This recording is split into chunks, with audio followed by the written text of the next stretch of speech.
Tu peux diminuer la quantité de manger que tu peux mettre dans tes cours. Si tu peux avoir faim, moi je conseille de prendre un aliment comme le café, tu as de l'eau, boire beaucoup de l'eau, ça bien important, tu peux hydrater bien de l'eau, tu as aussi faire une technique comme intermediate fasting, quand tu ne pas manger breakfast, ça veut dire que tu ne pas manger pendant une période de temps, tu ne pas manger le breakfast et tu manges 10 pendant midi avec dinner, c'est tout. Ça c'est intermediate fasting, ça c'est un moyen pour diminuer l'appétit quand tu peux gagner une période là. Et aussi, un point important, c'est de faire liste cardio. Qu'est-ce que la liste cardio, comme je disais dans ma vidéo How to Work Out Better, je vais augmente l'expenditure tous les jours pour qu'ils perdent du gras plus vite. C'est-à-dire, liste cardio, c'est de faire un exemple la marche. Tous les jours, je fais la marche. Parce qu'il y a une affaire qui a l'intensité de télécourant, tu peux faire tous les jours. Au moins, là, tu peux dépenser l'énergie, tu peux pas rester à la case plaquée. Et plus facile pour te perdre tu gras facilement, rapidement aussi.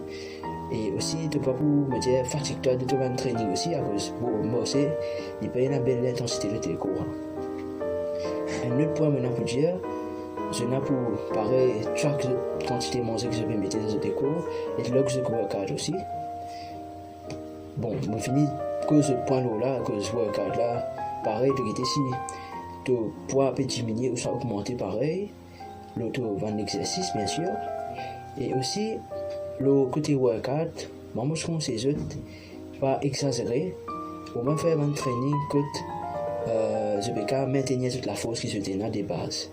Qui fait à cause si tu peux plus tu pourras augmenter la force, tu pourras augmenter le poids dans l'exercice que tu peux faire là, mais là tu peux une sens blister à cause que tu fais une cut, tu peux sortir la léthargie, tu es fatigué comparé à quand tu fais un bulk, mais là plus facile de se concentrer si on fait progressive overload et plus meilleur augmente quantité rep que ça augmente quantité poids là. Pour ça tu regardes pareil, ça augmente rep chaque semaine. Ça veut dire, pour mon côté manger, bien sûr, je mange un manger qui est assez unprocessed, ça veut dire whole food. Et si on veut faire un cheat meal, mais pas manger fait trop souvent non plus, faire au moins une fois par semaine comme un petit azote. Et là, 6 jours, je mange clean. 7e jour là, je mange un seul meal, bien sûr, un seul meal. Je mange un fast food, une affaire que je suis content de manger. Pour un seul meal, bien sûr, pas pour une journée full. Aussi, si il y a une période que tu as fait une refeed days, qui est un refeed days, c'est-à-dire pendant une semaine full, tu augmentes tes calories, tes quantités de calories, c'est ton maintenance, pour augmenter la quantité de glycogène qui est dans le corps, juste pour te regagner l'énergie.